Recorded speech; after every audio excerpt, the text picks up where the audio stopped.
Olá! Hoje tu vais aprender sobre Érico Veríssimo. Tenho certeza que já ouviu falar quem é o grande escritor da literatura do Rio Grande do Sul. Quando se pergunta isso, a gente vem diretamente, às vezes, para o Érico Veríssimo, né? Que vem lá do interior do Rio Grande do Sul, de Cruz Alta, e que vai ser, né, ter um grande destaque na literatura com características gaúchas, mas também que vai abranger vários outros aspectos, desde a literatura psicológica, literatura histórica, trabalhando aí durante sua vida com questões políticas, sociais e também até com bons livros que trabalham com humor, com paródias, com brincadeiras. Então o Érico Veríssimo tem uma longa e extensa produção. O Érico vai editar, trabalhar, né, ser assim liderança da revista do Globo no Rio Grande do Sul. E aí a gente tem lá na Andradas, no centro de Porto Alegre, um lugar que foi a Livraria O Globo, que onde teve a editora, que ele, Mário Quintana, também estiveram trabalhando juntos de alguma forma. Então o Érico tem uma participação super importante para toda a cultura brasileira, não só do Rio Grande do Sul. E aí eu quero te dizer uma coisa. Aqui é legal saber, quando a gente pensa nos vestibulares no geral, quando a gente está estudando para o colégio, que o Érico Veríssimo faz parte da segunda geração do modernismo. Lembrando que essa segunda geração se divide em prosa e poesia. E o Érico faz parte da prosa, né? Ele escreve romances, escreve contos.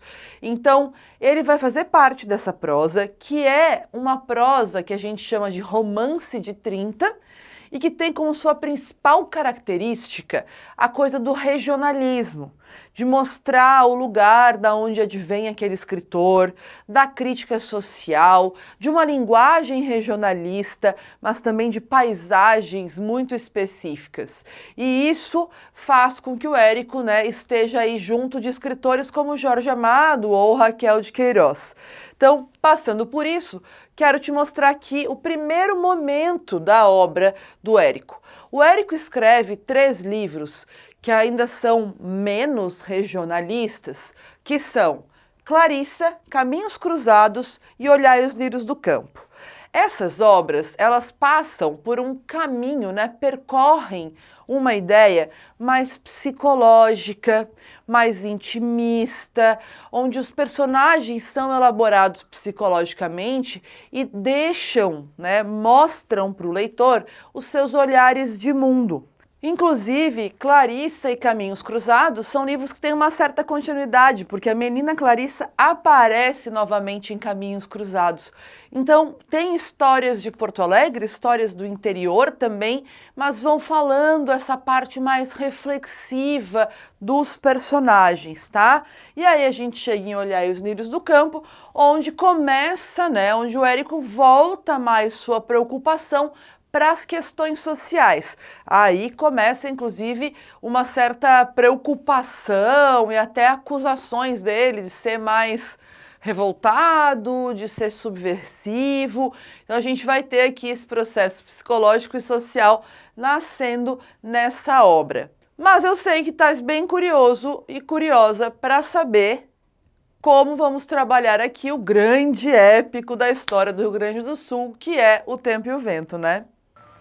As viagens, as leituras, as releituras de meus próprios livros me levaram à convicção que eu tinha de partir para alguma coisa mais larga, como um mural. E a primeira parte da minha obra, eu considero, embora eu não a renegue, muito inferior à segunda, e é uma espécie de exercício, coleção de exercícios, para eu fazer um dia o livro que eu queria sempre fazer, que é a saga do Rio Grande do Sul. Eu não tenho como contar para ti toda essa história maravilhosa que é O Tempo e o Vento, até porque eu estragaria a tua leitura e eu tenho certeza que depois de escutar o que eu tenho para te contar, você vai pegar e você vai se dedicar a ler O Tempo e o Vento, porque assim, né, é uma obra-prima. Olha só, O Tempo e o Vento vai contar 200 anos da história do Rio Grande do Sul. Às vezes, eu não sou gaúcho, professora, eu não me interesso muito.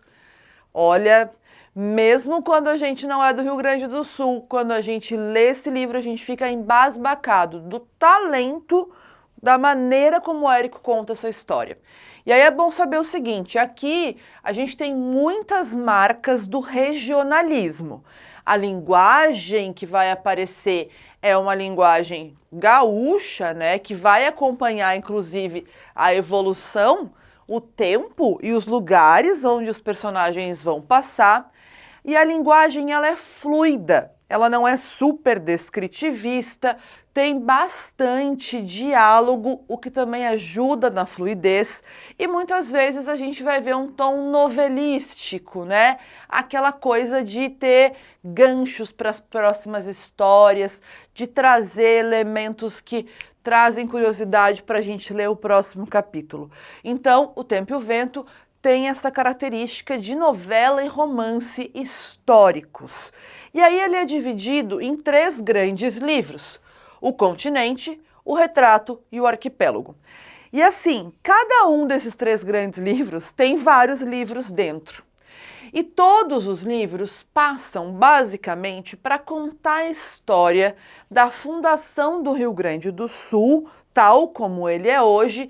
Então vai começar ali a partir das guerras guaraníticas e vai passar pela Revolução Farroupilha, pela Revolução Federalista, a urbanização, vai chegar ali na Primeira Guerra Mundial, Segunda Guerra Mundial, o governo Vargas. Então, para além de acompanhar a fundação do estado do Rio Grande do Sul com grandes momentos históricos, a gente acompanha essa fundação e o desenvolvimento do estado junto à família Terra Cambará, que é a família que vai ser o eixo condutor de todas as histórias.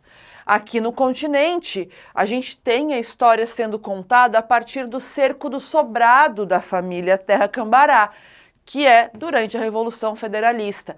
E a gente tem uma figura super importante, que é a Bibiana Terra, que vai levar a gente com sua memória para toda a história da família.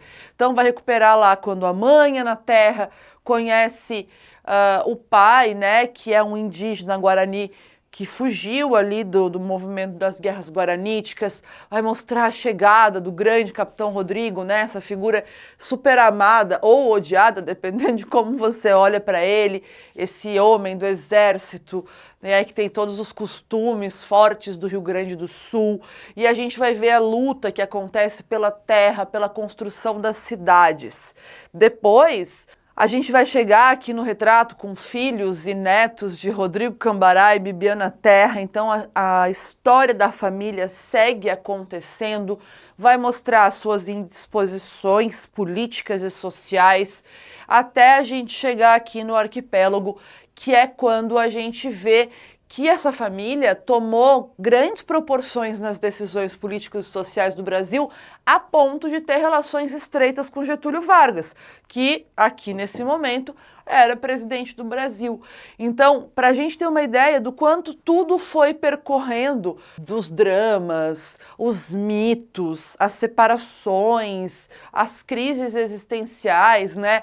Toda uma análise intimista que já aparecia, como eu mostrei para ti antes, na obra do Érico, agora junto com todo esse romance histórico que percorre a fundação e o desenvolvimento do estado do Rio Grande do Sul, mas também mostrando como que isso aparece para o resto do Brasil, né? Entendendo a política e a sociedade brasileira das épocas abordadas. E aí agora, para a gente finalizar, eu vou te mostrar algumas obras aí que passam pela década de 60, 70 na produção do Érico. E agora, para finalizar então, temos aqui 2 livros que são super importantes para a última fase do nosso querido Érico, ali na década de 60 e 70, que é Incidente em Antares, que inclusive, se você não for ler, te indico que assista a série Incidente em Antares, que é maravilhosa, você pode encontrá-la como filme ou como série, maravilhosa, Fernanda Montenegro, Chico Anísio, perfeito, tá? Incidente em Antares vai trabalhar um pouco da crítica social, muito travestida com a comédia, com a ironia, mostrando uma greve de coveiros e que, de repente, por não terem sido enterrados os mortos, eles resolvem voltar à vida para denunciar os vivos. E isso passa a ser algo super interessante para uma cidade muito pequena, mas que é uma grande alegoria do nosso país. E aí também aqui o senhor embaixador, que fala das relações internacionais brasileiras e mostra um pouco das crises das grandes ideologias do século XX, focado um pouco na ilha cubana, né? Eles não falam aqui sobre que ilha especificamente é, mas mostra como estava aí a construção de Cuba na década de 60, na década de 70, principalmente 60, para a gente entender um pouco desse olhar que o Érico tem das grandes ideologias e dos grandes sonhos do século XX, que passam por analisar também a realidade. Então, fico aqui, espero que você tenha se interessado muito em ler Érico Veríssimo, porque eu acho que vai ser bom demais, certo? Tchau!